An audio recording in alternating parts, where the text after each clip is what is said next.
Olá, tudo bem? Na aula passada falamos sobre pessoas jurídicas, terminamos o conteúdo de pessoas jurídicas. Agora o próximo tema da parte geral, o último para encerrar o capítulo de pessoas, será domicílio. Bom, a doutrina primeiro comenta domicílio após pessoas naturais. A maior parte dos civilistas comentam o domicílio ao término de pessoas naturais.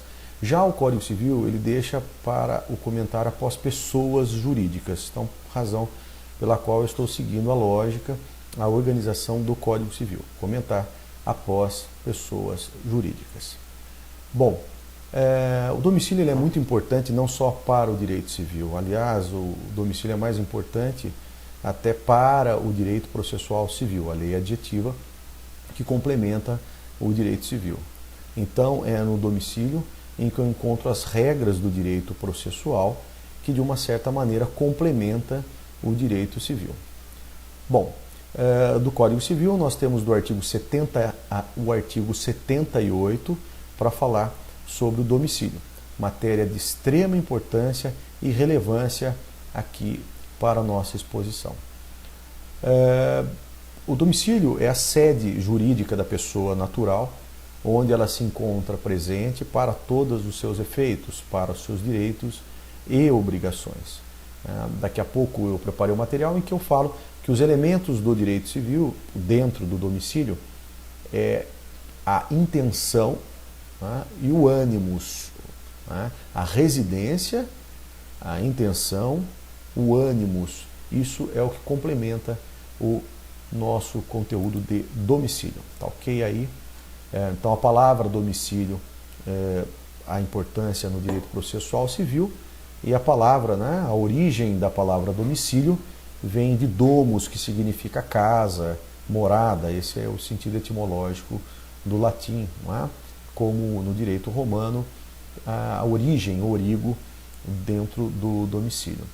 Bom, o conceito de domicílio, como sendo aí a sede da pessoa jurídica, da PJ, onde ela está presente para contrair direitos e deveres, onde ela é citada no direito processual civil, onde ela responde por todos os seus direitos, por todas as suas obrigações. Então, o Código Civil, ele dá o conceito lá no artigo 70, que para ter domicílio, é o lugar onde a pessoa estabelece, a pessoa, quando eu digo pessoa, o Código Civil fala da pessoa natural e também da pessoa jurídica, tá? Não é só a pessoa natural. Ela estabelece ali a sua residência com o ânimo definitivo. Então, residir mais ânimo definitivo são os elementos do domicílio. Eu coloquei aqui também a importância do domicílio também no direito processual civil, também com ênfase no direito internacional privado.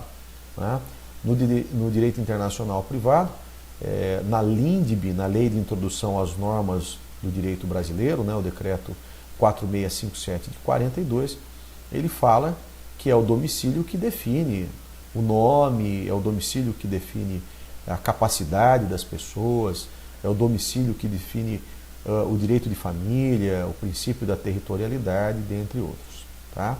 Já no Código de Processo Civil, a relevância ela acontece para a definição do local onde ser proposta a propositura da demanda, onde o réu vai ser citado ou procurado, também os chamados foros especiais para as ações de alimentos, divórcio, enfim. E é competência do Código de Processo Civil. Bom, os elementos, como eu mencionei, a gente tem dois elementos, e a doutrina, o professor Carlos Roberto Gonçalves sempre chama a atenção desses dois elementos, o elemento objetivo e o elemento subjetivo. O elemento objetivo, que é a residência, essa está no conceito, residir como elemento objetivo, e o elemento subjetivo, que é a intenção, a intenção, o ânimos, que é a vontade definitiva. Então, domicílio, eu coloquei uma equação, o domicílio é igual a residência ânimo definitivo. Residência mais ânimo definitivo é igual a domicílio. Tá? Tem uma diferença importante entre moradia, o que é moradia e o que é habitação. A gente não pode confundir essa diferença, não é? Porque a habitação é o lugar onde ela ocupa esporadicamente, não é? Como casas de veraneios, um sítio, uma chácara, né? Uma casa de praia, uma casa no campo. Isso nós chamamos de habitação, diferente da moradia, que é a intenção, e aí eu tenho os requisitos do domicílio. Tá? O Código Civil também permite a pluralidade domiciliar. Não é? Uma pessoa pode ter mais de um domicílio, isto é, ela pode ter a intenção de se fixar em mais de um lugar. Tá? Então, o Código Civil brasileiro admite a pluralidade domiciliar, então ele pode ter aí vários locais onde ele alterna aí a sua vida, e é perfeitamente possível. Está no artigo 71 do Código Civil. Tá? Também nós temos o domicílio profissional. Muitas pessoas são citadas até no domicílio profissional, daqui a pouco eu falo de algumas pessoas especiais, né, o militar e outros, onde a pessoa de repente faz as relações de trabalho, toda a relação profissional, onde ela exerce a sua função. Então muitas vezes a pessoa trabalha ali 8, 10 horas por dia no seu trabalho, no seu ambiente profissional. Ali nós temos ali o domicílio profissional, a intenção de fixar ali o trabalho. Tá? Então também o parágrafo único do artigo 72 possibilita da pessoa ter o domicílio profissional alternado. Né? Hoje é cada vez mais comum a pessoa ter vários domicílios profissionais, né, em relação aí ao trabalho executado. Tá? É possível ter domicílio sem ter residência? Né? Você tem domicílio e não tem residência. É possível. Né? Você tem ali um domicílio ocasional, você tem um domicílio, não é regra, mas é exceção. Né? Você tem um domicílio ocasional, algo esporádico, vez ou outra. Né? O que acontece com muitas figuras, como andarilhos, eu coloquei aí, vendedores, né?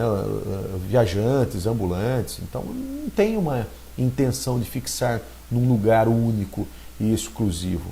Não é? Os circos, né? Quem tem aí atividades em circos, né? Porque provisoriamente ele está instalado, ora aqui, ora acolá, o que de modo é possível então ter essa... tem o domicílio, mas não tem a residência, né? Sem ter a residência. O Código Civil também fala de espécies de domicílio, quando sendo o voluntário, né? O intencional ou necessário. Né? O voluntário é aquele que a pessoa escolhe livremente, todo mundo escolhe o seu domicílio. E o especial é aquele definido em contrato. Então, eu posso ter um domicílio livre, né? É o que acontece na regra, na maior parte. E o domicílio, nós chamamos de domicílio especial, quando os contratantes elegem o foro para dirimir eventuais dúvidas decorrentes desse contrato. Né? É possível abrir mão de domicílio, exceto nas relações de consumo, né? O Código de Defesa do Consumidor, a Lei 8.078 de 90, ela dá uma atenção especial ao consumidor, ela privilegia o consumidor, então tem que tomar um pouquinho de cuidado. Mas o domicílio voluntário é que interessa a lei material aí ao direito civil. Também o domicílio legal, não é? Ou alguns chamam de domicílio necessário, é aquele definido pela lei. Então o legislador coloca algumas situações, não é? Principalmente em razão de qualidade de certas pessoas, né? Situações de certas pessoas, e por isso que ele define como o domicílio legal ou o domicílio necessário. O próprio Código elenca as possibilidades, como eu disse, é um domicílio definido pelo legislador. Tá? Então eu só estou cumprindo aqui as definições do legislador.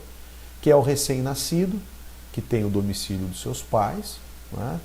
Os incapazes também, que tem o domicílio dos seus assistentes ou representantes, depende se é absolutamente incapaz, seus representantes ou relativamente incapaz de seus assistentes.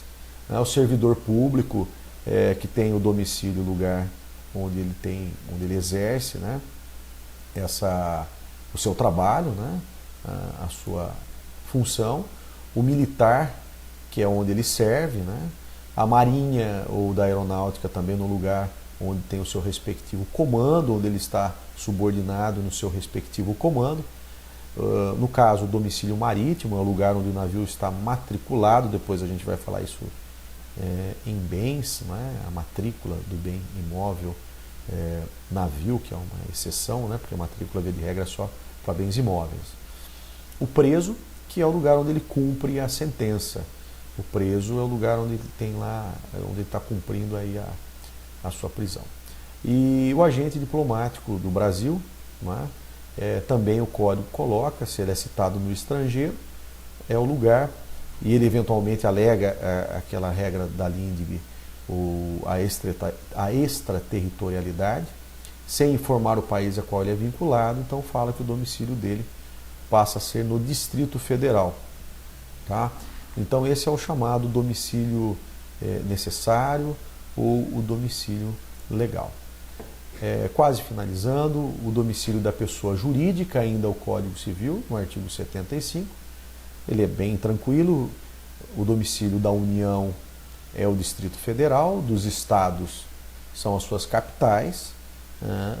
O domicílio do município é onde funciona a administração municipal, e de todas as demais pessoas jurídicas que nós estudamos aqui, as associações, as fundações, os partidos políticos, né, as entidades religiosas, as pessoas jurídicas de direito privado, né, que nós estudamos, é o lugar onde funcionam as suas diretorias, as suas administrações, onde foi eleito, né, perante o teu contrato social ou o teu estatuto.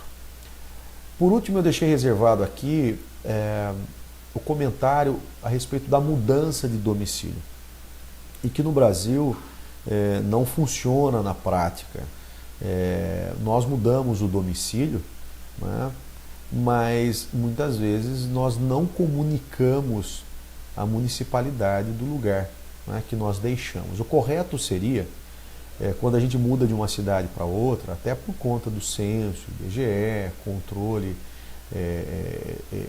do município como um todo, era pedir uma autorização da cidade que você deixa para a cidade para onde você vai. Né? Mas no Brasil, na prática, a gente não faz isso. Né? Faz a mudança e depois muda o sistema eleitoral, né? O seu regime eleitoral, altera ali suas contas de consumo. Mas o correto seria que o meio de prova da mudança seria a comunicação para a municipalidade, para a prefeitura, né? Do lugar onde você deixou e do lugar para onde você vai. Né? Mas na prática, infelizmente, não acontece isso, de modo que muitas cidades não têm controle. O controle das cidades acontece pelo sistema eleitoral, muitas vezes pelas eleições, mas não efetivamente por um cadastro definido. Tá ok? Por hoje é só com domicílio. Até mais.